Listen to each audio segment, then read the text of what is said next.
you're not camera conscious, I can make anybody act. If you fit a role, I feel I can get what I think I want out of it. You take 13 years to come back.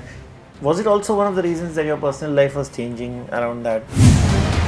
5 years I had personal, physical health issues, and I just was finding it very hard to have a child, and I was really keen to have a child. I enjoyed having Azad so much. It's some of the best years of my life. I'll never regret not having made a film in 10 years. Lots of people direct for their bread and butter. I was fortunate that I don't have to just ki kuch bhi banao. Let's talk about Aamir's involvement in the film. I rely on him a lot. I will shamelessly use his help for anything I want to make. I have a lovely group of friends and family, as you can see. So honestly, I haven't suffered like many people have suffered perhaps in life.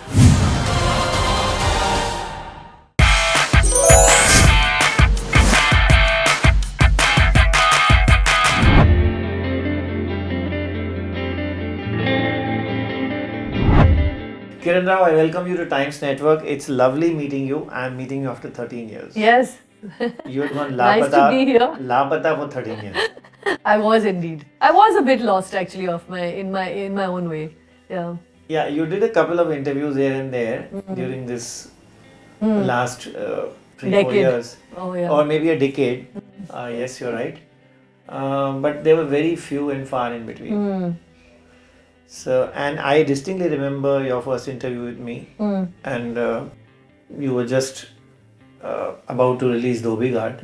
I think you gave me the first interview in print, and I was sitting the next morning, and suddenly I got a call from Aamir.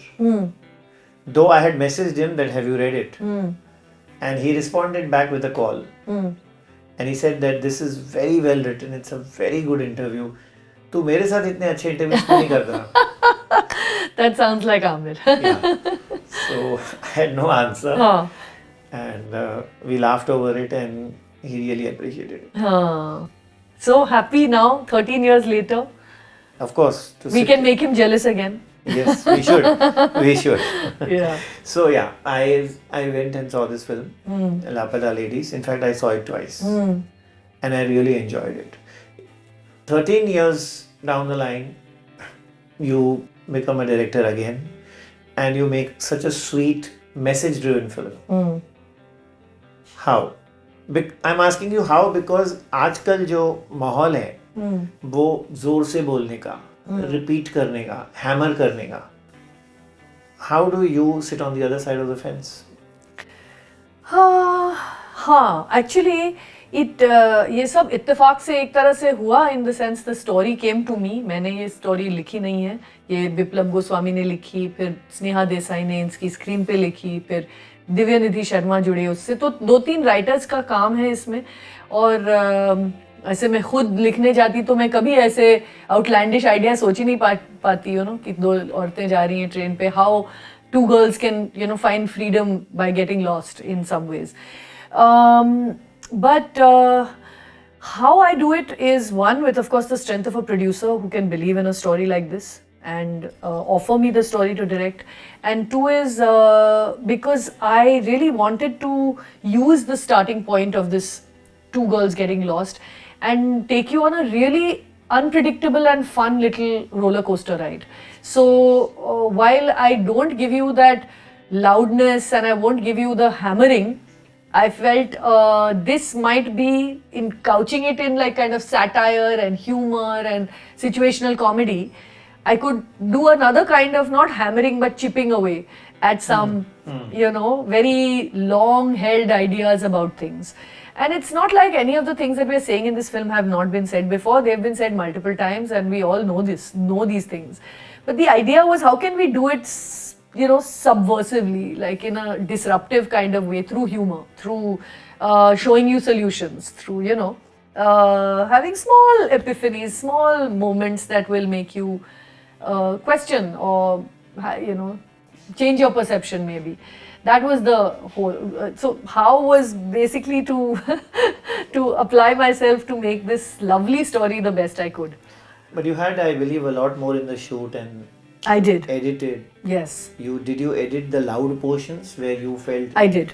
they were jarring and Yeah, anything that I felt was repetitive or was underlining things. I don't know, maybe it's some sort of an old notion in Hindi cinema कि लोगों को समझ नहीं आता. You'll put an address, 51 लिखा है, camera उस पर जाएगा, फिर एक्टर बोलेगा 51. You know, like we have to say हम 51 पर पहुंच गए हैं, पता number. You know, it's sort of spoon feeding, which I feel is something that we've I don't know. We've taken it like the audience is not capable of thinking for themselves, or we are working on the old concept that पूरे audience को पढ़ना नहीं आता. Like उनको, you know, they are uneducated हैं लोग. Some sort of notion we have that audiences need repetitive sort of themes to be spelled out for them. You know, anything that you want to say has to be said. Exposition instead of showing, instead of telling is not the way we were used to doing it. This we reminds used me to of, telling. This reminds me of that scene where there's this shopkeeper or some guy who tells this girl that, you know, parda. And then, you know, behind his wife comes with tea. And she's in parda. Yeah. So that's what the guy that guy's hypocrisy tells him says that, चेहरा तो पहचान है. चेहरा ढक दोगे तो, you know, पहचान ढक दोगे तो, and she's, yeah, so exactly. So for what we could engineer through comedic situations were also sharp sort of observations of our own hypocrisy or our own reality in a sense. And India is such a great, that's one of the beauties of our country, is that so many things actually exist in the same space. You know, we may not have had that experience ourselves, but we understand it, we resonate with it, we can laugh about it. You know, we are used to all kinds of atpata things happening. You know, we are, as a country, a very culturally very diverse and rich country. So it's a great hunting ground for humor. And it's seen in the number of stand-up comics we have, because we're constantly generating our jokes at ourselves, you know. Yeah. You said that this has been done before, this has been said before, but you yet say it again. So what makes you say it? Do you believe that we have still a long way to go as a country to shed off a lot of things? Like you have commented on dowry, you have commented on women emancipation in various ways. There are a lot of topics you have taken up. Yep. But I do think that women should earn financial independence. Financial independence. Was so underlined in that, especially in that last scene where at a tea stall where the tea stall owner, Chaya Kadam, explains to the girl, Pool, that there's no point in tagging along with your husband just as a co-worker. And why don't you do something of your own? Yeah. And the empowerment she feels when she earns her first, you know, sort of wages. And I don't think that we are at a place yet where we can say that, oh, you know, it's an equal society and things are all across the board for all kinds of people, opportunities and realities are, you know, where they should be. So I do think we need to explore where that gap comes, while maybe the intent by both government and communities is that we want to be an equal society, but there is some bottleneck, whether it comes through you know, certain circumstances that women find themselves in economically or in certain social, religious restrictions. There's all kinds of reasons why women cannot achieve their potential, and I think it's never, you know, too much to state that, you know, we should reach for our dreams, that we should try to achieve our potential, we should fight for what we believe in, and there'll always be people around you to support you. I feel like that's one of the things that's perhaps new in this film, is that it shows you that there are good people also, lots of good people in this world, because when two girls get lost, we only imagine the worst. We only imagine how things could go so wrong. But the fact that you can find goodness in the strangest of places, you can find supporters and people who will believe in you in the most unexpected places, is also something that we find in this country, which I'm happy that we were able to show. But when you say a long way to go, do you also include the urban woman? Yes, because honestly, what we call urban, I mean, there's all kinds of cities in India. Yeah. I mean, Mumbai is just one quite unorthodox compared But to Bombay most में भी हो places रहा city. होगा. हो सकता है मुंबई में हो. So that's why I'm saying it's a See, we are it's a meeting people human who work story. with us. We are meeting people. We are seeing people who go to offices. Exactly. Maybe our circle is that. Exactly. And honestly, if you ask me, this story extends not just between rural and urban equally, the ideas that we explore, but also across the world. You know, we are in no way different than the rest of the world. There are all kinds of situations that women find themselves in, whether situations where there are atrocities against them, or just situations where it's very subtly done. It's part of the fabric of society, and it's the way structure, entire industries are structured, where women find it hard to get ahead. So there are many levels at which women find obstacles. So I feel like this film would speak to women or people from any background really. ये इनको कहाँ से ढूंढा आपने, नितांशी और प्रतिभा को? The कितने world. auditions किए? Did you have some established names in mind? I read a reviewer writing that any established name in their place would have ruined the film. Thank you. No, we didn't. From the beginning, I was quite clear that I wanted fresh actors to play Phool and Pushpa. Why? Because I kind of wanted them to not to be in a way fresh enough that you buy into the world, and unpredictable enough that you don't know what's going to happen. You're in for the ride, and it's actually the ride that is this film. What happens in the end, you might even know. I mean, a lot of people may have read lots of reviewers who've given away the end. But it's the journey that these women undertake that make you really connect with what we are trying to say or what the story is really. And that journey, to take you on that journey, we needed people who were really, you believed were those characters. For that 2 hours, I wanted you to be in Nirmal Pradesh with these two girls, you know. ये नाम कहाँ से है? निर्मल प्रदेश, उत्तर प्रदेश हो सकता था, मध्य प्रदेश हो सकता था. जी. ये निर्मल प्रदेश कहाँ से है? एक तरह से मेरे प्रोडक्शन डिजाइनर ने नाम सोचा. He's Vikram Singh, which I thought was great. And actually, the reason we came up with Nirmal Pradesh is that we didn't want to situate it in any one state. We felt like this is a kind of a global conversation. It's a universal story. So by making it just Bihar or just MP or something, makes it a regional story. कि अच्छा यहाँ होता होगा और हमारे यहाँ ऐसा नहीं होता है. Which is not what we didn't want to get into कि ये प्रथा है कि ऐसे औरतों के प्रति ideas हैं कि नहीं है. We wanted it to be a story and what happens to these two girls. So that was the starting point. But we were like, अभी नाम क्या रखें? तो हमारे कहानी में बहुत गाड़ियाँ हैं, बसेस है, गाड़ी है, ये तो बाइक है. उस पे नंबर प्लेट ना जब आप डालते हैं तो you have to have the state number plate. Otherwise we could have said somewhere in middle India, you know, कोई इंडिया, रूरल इंडिया, ऐसा कुछ लिख सकते थे. स्टेट कौन सा? And we went through all the kind of registration numbers of all the different states, and NP कहीं नहीं है. यूपी है, यूके है, एमपी ऑफ कोर्स है, all kinds of, you know, KA is there and all this, TN. तो we thought NP से कुछ करना चाहिए because वो कोई state का नहीं है, वो बस. So that's why we came up with Nirmal Pradesh. But the idea behind it, of course, was that we would like it to resonate with people anywhere. And so it becomes our own state with our own rules. But it's a way to talk to all states and all people. So कहाँ से ढूंढे ये दोनों? ये तो the world wide web, जनाब. आपके like the world is your oyster now because we can reach people through social media. And so I had an amazing casting director called Romil, and Romil is the kind of casting director who stops at nothing to get you the person you want.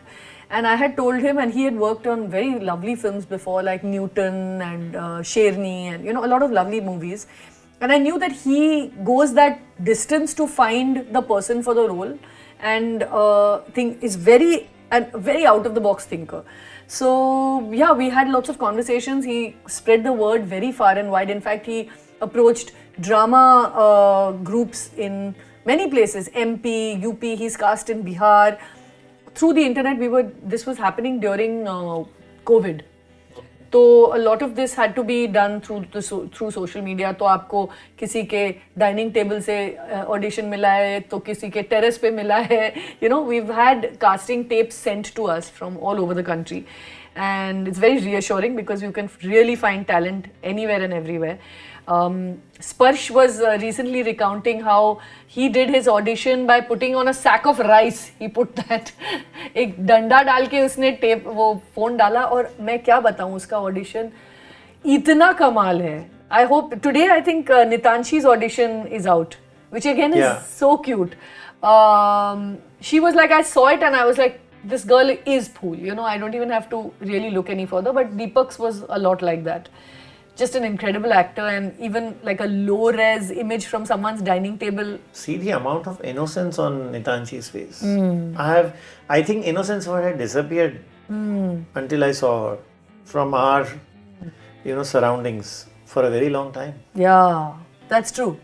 Also in this age of social media where everybody grows up so fast, youngsters, 10, 12, 13-year-olds are wearing makeup, have changed their, looks, and it's all so driven by how you look that, and Nitanshi, when she tested, also had something so beautifully, strong, but innocent is the word actually. She's got a strength of character even in her innocence, And she has the ability, she's bright even though she's underexposed. She's not exposed to everything, but she has a certain intelligence, like a sort of innate intelligence, So yeah, she really fit the role so beautifully. Pratibha is a scene stealer. Isn't she? She had the toughest role, honestly. I mean, Deepak had the toughest role. Pratibha's role was author-backed. So in that sense, she didn't have the tough role. But the trick was to make her not dislikable, because she's constantly walking this line of you're always suspicious of her. You're constantly doubting her intentions. But at the same time, it was very important for me that I don't let you dislike her, because then it would be hard to pull back from that. That she's that was for her. It was a tougher role to play because her cards were always against her chest. She couldn't let anybody know what she's thinking. So, yeah, but she's a wonderful actor. But the toughest role actually was Deepak's, because on paper, actually, he has no arc. He's just a guy who's lost the woman he loves, and he's वो यहाँ से वहाँ दर-बदर भटक रहा है और कुछ काम ही नहीं है उसको. He's pining. Not too many dialogues also. No, not too many dialogues. He's just pining for her beginning to end. So how do you bring such vulnerability, such a range of emotions, make me laugh at him even though I love him? I'm still, empathizing with his situation, but I'm laughing at him also. कि इतना बुद्धू है पर इतना प्यारा है. But somebody who surprised me more than Pratibha and more than Sparsh is Ravi Kishan. I think this is his best performance. We have this in our mind. He's doing Bhojpuri films. So, especially in the city of Bombay, we have this, we see them differently. Exactly. We see them You're differently. Right. Let's be honest about it. Ravi often says कि मुझे Hindi film में जगह नहीं मिली, इसलिए मैं जाके Bhojpuri cinema खड़ा किया. I went and... But how did you know that he could do it? I mean, what had you seen of him? Honestly, there was a feeling. I know you wanted this guy before you started. There was a feeling I got. Muche, typical. I knew who I wanted. Like, I wanted that look. That face, and honestly, I had not really seen a lot of work of Ravi Kishan. I had seen images of him. And I went back and I watched Mukkabaz his portions. I haven't seen the full film, but I wanted to see what does he look like on screen. What is the kind of characters that he kind of has done in the past. And I saw a few Bhojpuri films. I couldn't get a sense because they are very different in tone than anything that I was looking for. And Mukkabaz had a certain something. He's a very different character, but he makes his mark. It's a very small role. And I kind of felt like there's something there. Then I told Aamir, I said, look, I'm really keen on him. Let me go and narrate to him. Let me see what he thinks. And he was at that point in Delhi. So we went to Delhi and we narrated to him. My writer, Sneha, narrated to him. And I don't know, somehow, I'll tell you what it is, to be really, really honest. I need to see something a little bit intangible that I can connect between the actor and the character. They don't have to be great actors, to my mind. I can get it out of them. I feel like I know why this person is the right person to cast. You know, there's something very core about them that fits the character. Then it's a question of my skill. After that, it's not a question of their skill. So long as you're not terrible, you're not camera conscious. I've worked with non-actors completely. Like in Dhobi Ghat, Kriti Malhotra, who played Yasmin, was a costume assistant. So the reason I felt like she brought the kind of honesty I wanted, and I knew that it was a question then of how I direct her. So long as you're not camera conscious, I can make anybody act. Basically, is what I feel. I mean, if you fit a role, I feel I can get what I think I want out of you. And that's the same thing that happened with Ravi. Because I didn't have a great number of roles, like you said, precedents. But there was something very organically that fit about, something very organically manohar about him. Which is why I felt like, chalo, take a punt. Given 13 years you come back, you take 13 years to come back. What was the reason? I mean, was it also one of the reasons that your personal life was changing around that time? Yeah. Also, you know, there's so many reasons. You were tense, you were not tense, you know. not comfortable about what was happening. No. I was, so actually the year that Dhobi Ghat was made was the year that Azad was born. Correct. And I had tried very hard to have a child. For 5 years I had a lot of miscarriages, a lot of personal, physical health issues, and I just was finding it very hard to have a child, and I was really keen to have a child. So when Azad was born, it was, for me, I couldn't even, it didn't take me a minute I didn't have to make a decision even. Obviously all I wanted to do was raise my child. But at the same time I was trying to write, you know, so I think for whatever reason, my headspace just wasn't the right headspace to be making a film at that point, and which is why everything I wrote I was unsatisfied with. I was just dissatisfied. Every time I wrote it, I would write a new draft and be like, no, start again. 10 minutes here, 10 minutes there. Exactly. Yeah. And I think that's a problem that a lot of women face when they have families, is that actually a large part of our creative selves we give our families.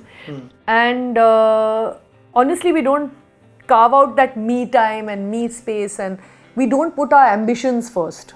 You know, we put our children first, we put our parents child, first. It's not easy also. It isn't easy. It absolutely isn't, because you're the primary parent in most cases. Either you just give it to a nanny or... Exactly. Okay, then... Exactly. You be that... Yeah. You know, और मुझे outgoing person all the time. I enjoyed having Azad so much. It's some of the best years of my life. I'll never regret not having made a film in 10 years. I have no regrets at all. Because I enjoyed it thoroughly. I've enjoyed my last 10-12 years thoroughly. I have had my share of frustrations that I really want to be directing. But I knew that कोई heavy script I just don't want to go out and make कि भाई direct करना है तो कुछ भी कर लेते हैं. वो भी luckily वो नौबत आई नहीं, मुझे उसकी ज़रूरत नहीं पड़ी. Lots of people direct for their bread and butter. I was fortunate that I don't have to just कि कुछ भी बनाओ, you know. So my privilege, you know, was one of the reasons I didn't. You know, I asked Anurag this question once. Okay. I was like, यार तू हर साल film बनाता है क्या मतलब कि माजरा क्या है, कैसे करते हो? So he was like, कोई चारा ही नहीं है, कोई ऑप्शन ही नहीं है, मुझे बनाना पड़ता है. If I want to live, I want to earn, I have to make films. And that's actually a huge driving factor in most people's journey. One is, of course, personal ambition, and you're a creative person and you want to create, and that I was. I have personal ambitions, I want to create, true. But that desperate like need कि बनाना है नहीं तो घर कैसे चलेगा is not the case with me. Not that Anurag or many filmmakers don't have a desperate case. But you know, it's like you have to keep making films. That's how you live from year to year. And a hit will take you to the next level and the next level. And so I guess there are many reasons why it wasn't like I didn't force myself to go out and make all the scripts that now I'm making. Now when I read them, I'm like, अरे ये तो अच्छा ही था. So now you're going to make a lot more. Yeah, I'm hoping to make a lot. फटाफट पता नहीं. वो हमसे फटाफट ज़्यादा कुछ होता नहीं. I like to do. Was it also the last 3-4 years, you know, when you were becoming single again? Yeah. Was that also a tough time for you to just get back and forget about everything? Not really. You know, Aamir's and my kind of separation and divorce, we had done in a very kind of slow and measured way, so that we both firstly were very sure of the fact that we wanted to change the status of our relationship, and we were very conscious that we have a child who we do not want affected in any way by this, and a family. So when I went about it, when we both went about it, we were very conscious of how we do it, when we do it, what steps we take. So it was very thought through. Nothing happened overnight, So that didn't really affect how I was dealing with the rest of my life. We were going about it in the way that we wanted to, and we had planned to. But the last 3-4 years, 2018 I read the script of Two Brides, which was this story's original title. And now it's 2024, 6 years have passed isme hi. So out of the 12 years, 6 years to yahi nikal gaye, in a way. So time especially in the film industry, it has a way of getting away from you in a sense. Hamare 2 saal to COVID mein gaye. Yeah. So yeah, it's been... But I'm still very impressed by how you managed to be with the person's family with whom you're separated. Because, correct me if I'm wrong, but sources have told me that when Ira got married, you were personally sending out invitations. Yeah, of course. To the industry. Yeah. But to get still remains such an integral part of everything. Come on, it's not easy. I know, I don't know why people, I'm very happy that in some way we as a family, genuinely this is us. This is so natural for us that it's honestly hard to kind of separate myself to explain how that it's difficult or easy. It's not at all difficult. It's very natural, and I'm very I would say I'm fortunate that I'm surrounded by people like Aamir, his family, his kids, who we've connected in a way that's far deeper than any social tag can define. So these are relationships that I would not give up just because a marriage is not working or whatever. These are not relationships that you make and throw away. And so maybe I'm also fortunate that I'm surrounded by people like this, but also I feel it's very possible. I don't know why it's so unusual. You see, because when any of us get married or we choose to be part of a social contract, honestly in our case, maybe it's the fact that I'm privileged to have had so much real love from all of them, and we have such a wonderful relationship as it is. But at the same time, I always wonder why it's so unusual. Because the fact is, when you marry, you are bound by some sort of a social contract, and that's why you get to know another person's family and friend circle and community. And slowly, as you're in that relationship, you begin to make friends, you begin to have independent relationships with people in that community or family. And one of the sticky things about a divorce is that people assume that you're going to separate from everybody as a result of that, which is not the case. And does not need to be the case, because at the end of the day, honestly, if we take the best parts of marriage out of that relationship, then those things are family, those things are personal ties, those are the best parts of marriage. Honestly, you're marrying a family, you're getting a family in exchange, not just a husband, and some of those relationships are relationships that you have built over years, and it would be very sad for you to think that, just because I've, divorced somebody, I've lost all these friends. What's their fault? Yeah, all these friends, all these relations who, I care about. Honestly, I think that it also is easier for you as a person who's getting divorced to think to in some way, it becomes acrimonious. You blame the other person. There's a lot of people have very ugly divorces, right? Animosity. And then you tend to put it on yourself and feel like, मैंने इतने साल कैसे waste कर दिया? Such a terrible person I was married to. Why did I stay married for so long? And then you hate the person, you hate yourself. And I feel like perhaps one of the things that people can try is forced to forgive yourself for the failure of your marriage. A lot of people tend to carry it as a very big burden, and families carry it as a burden कि मेरी बेटी या मेरा बेटा divorce हो गया, कि बहुत बुरा हुआ, and you know it's a बताते नहीं हैं, छुपाते हैं. हाँ, बताते नहीं हैं. They feel ashamed. They feel like it's a horrible thing, a stigma, and so the person who's getting divorced is constantly hating themselves for doing it, and putting themselves in a lot of pressure. And I feel like that it has to start with you first forgiving yourself and giving yourself the assurance that you did, it was a relationship that you can value and get something from, and so you'll not feel like you wasted your life. You won't regret that relationship. You need to have some self-love, and then you'll begin to actually forgive the person in front of you, forgive the failure of that relationship, and take what's the best thing of that relationship away from those many years. You should be left with something good at the end of, you can't like have regretted 15-20 years of your life, or some people even longer, That's what I feel. You don't blame yourself. Excuse me. That's what you're saying. You shouldn't blame yourself. I mean, if a relationship doesn't work out, sure, if you've counseled and you've figured out, there might be blame to be assigned to both parties at various points. This we know. Relationships are hard. Everybody has to work at keeping their marriages healthy and happy. And often they don't work, despite that. So if you can leave with a sense of self-love and love for the other person, then you at least you will not feel regretful of the time you've spent. What is tough here is self-love for the other person is, which means you're forgetting the other person's flaws and remembering only his virtues. Not really. Is that easy? No, that's not the case. I mean, at least it shouldn't be like that. I mean, I feel when you forgive a person, often when you decide that I can you still treasure him. I can make peace with this person, and this I'm saying because Aamir and I have been through counselling. We talk to each other. We are very honest with each other. So this is, I'm saying in general, when you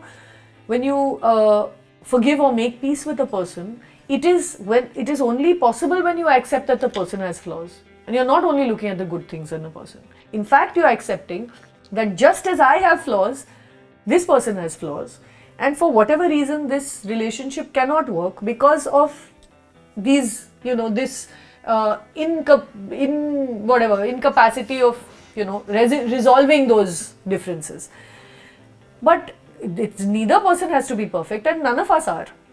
So in a way, you're also saying that for any breakup in general, or even yours, you're also taking equal ownership, responsibility. Absolutely, you must, because it can only work if both people are held in some way accountable in a marriage, right? If say I have been, and you hold yourself accountable. Of course.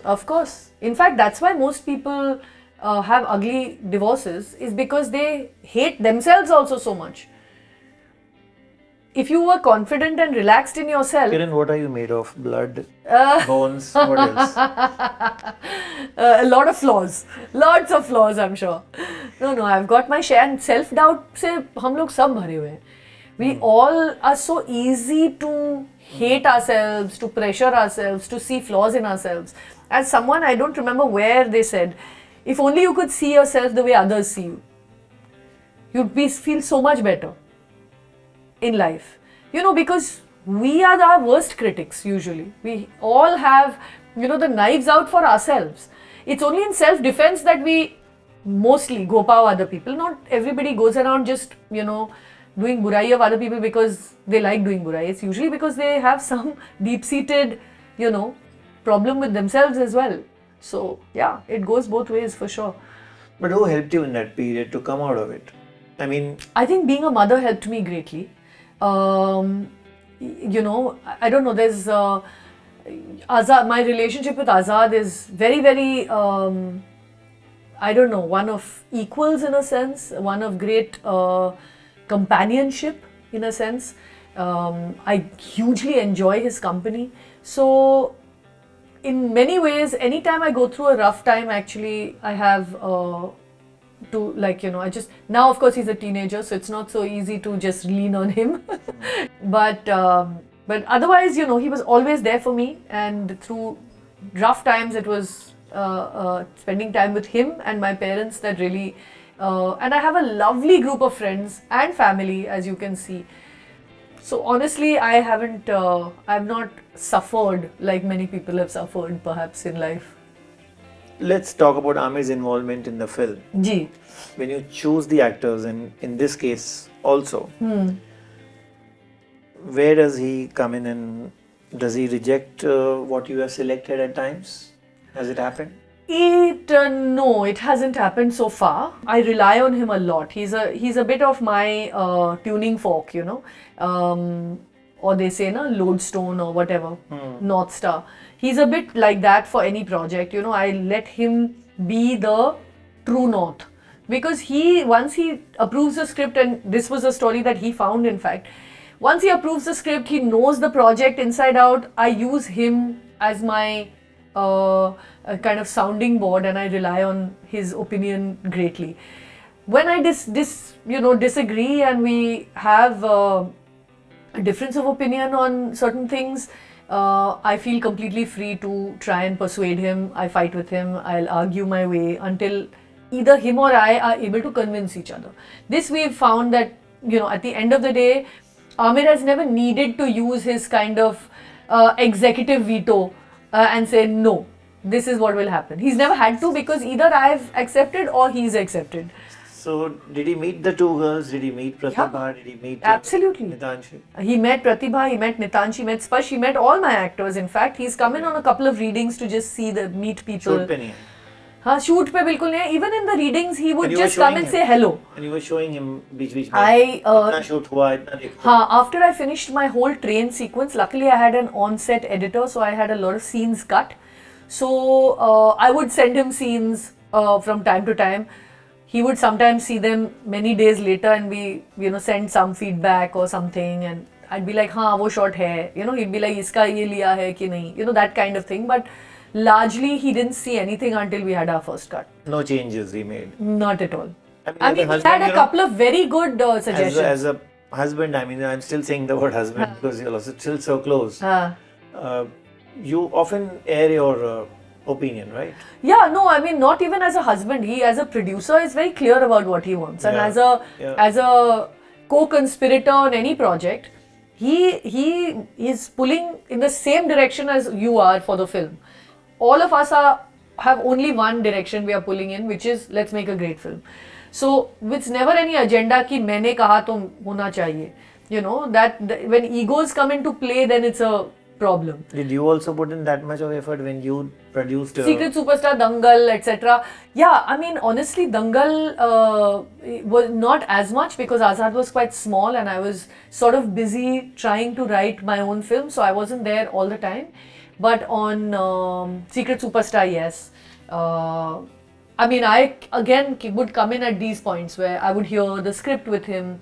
But honestly, all AKP films are primarily Aamir leading the ship. There are no two captains when it comes to a ship, right? So on AKP films, we can all give our opinions, we all try hard, we'll fight with him and persuade him, but finally the decision is his. It's his company, it's his name on the screen, and honestly, we are all led by his vision. He's very particular about his... Yeah, and we are led by his vision because he's got a certain strength as a producer, as a filmmaker, as a person. But when it comes to a new company now, I will shamelessly use his help for anything I want to make. Like I will ask him to read my scripts, I will take his opinion on casting, I will ask his advice on you know, how big to go in the cinemas, distribution में क्या करना चाहिए, marketing में क्या करना चाहिए. I have a great, आपको बैठे बैठे घर में आपको एक पंडित, what do you call it, a विद्वान है, तो क्या problem है? You must use it. I saw one of your interviews where you said, I mean, Aamir was very disappointed after Lal Singh Chadda. What was his state of mind when Thugs of Hindustan didn't do well? Yeah, well, Thugs of Hindustan was also a big disappointment to him. He was unhappy. He kind of, I think, had a bit of a sense of where they had gone wrong on that one around a little bit before the release. So I think it wasn't. It was obviously a disappointment, but it wasn't a big, kind of, also he was there only as an actor, he was playing his part. It wasn't as much of a personal hit as Lal Singh was. Lal Singh really felt for him, I mean, because it was such a project that he had wanted to make for so long, he had nurtured it for so many years. For 10 years he had chased the rights of the film, so when it didn't work, it was a much more personal failure in some ways to him. And yeah, we all suffered along with him, because for all of us it was a film that we all fully had given ourselves to. We had seen it through COVID ke 3 phases, and done everything we could to make it happen. So what does he do when he's disappointed? I mean, how does he? Like everybody else, of course, he goes into a little bit of a shell. He starts introspecting, he starts thinking about what went wrong, how it went wrong. He is one of those who thinks on his feet a lot, so he's quick to recover in some ways. This time it took him longer. He really felt like, okay, serious recalibration needs to happen. Because the world on the other side of COVID also had changed hugely. So it really needed us to stop and, kind of assess what kind of cinema business we were in now. So yeah, usually he stays by himself a lot. He doesn't go out a lot. All of his friends, his family, all of us are come to see him, and he is kind of sequestered, takes time out. Usually goes and sits in Panchgani in his house. What's next from your stable, a new stable which you formed? Well, Kindling Pictures is a sort of small creative lab that I started, and the idea was to sort of develop and incubate ideas that I've been very interested in for many years, and stories that I've been trying to write for a long time. I have a bunch of scripts that I'm hoping to bring out. Like there's series, there's some features, they're all different genres. There's comedy, there's satire, there's in fact some kind of dark screen, like a dark feature. There's all kinds of stuff that I want to make. I don't know what will happen next, honestly, because some of them have longer gestations, because some of them are series, some of them are features. So what will come next, I don't know, but koshish jari hai. Azad wants to become an actor? No, not at this point at all. He doesn't want anything to do with films. Yeah? He's not interested in films. At this point, he's interested in anime. But Junaid also said the same thing before. Exactly. He's very, Junnu was exactly the same. Junaid, in fact, I think was more interested in books, and he was a good student and everything else. Azad's very interested in art and music and animation. He loves anime, like Japanese anime, Korean anime. Yeah, he's interested in other things. Madhu went in his wedding and had a long chat with him. Yeah. This guy is very talented, I can assure you. Oh. I'm sure you're giving him tips, because you said that you can make people act as long as they fit the character and they're not awkward before the camera. Yeah, well, I hope he is interested in filmmaking eventually, but we'll see. We have to let him spread his wings and be Azad. Yes, we want him to fly. Yes. Thank you so much, Kiran. Thank you so much for this conversation. That was lovely. Long meeting overdue. you. Long overdue. Yeah, thank you.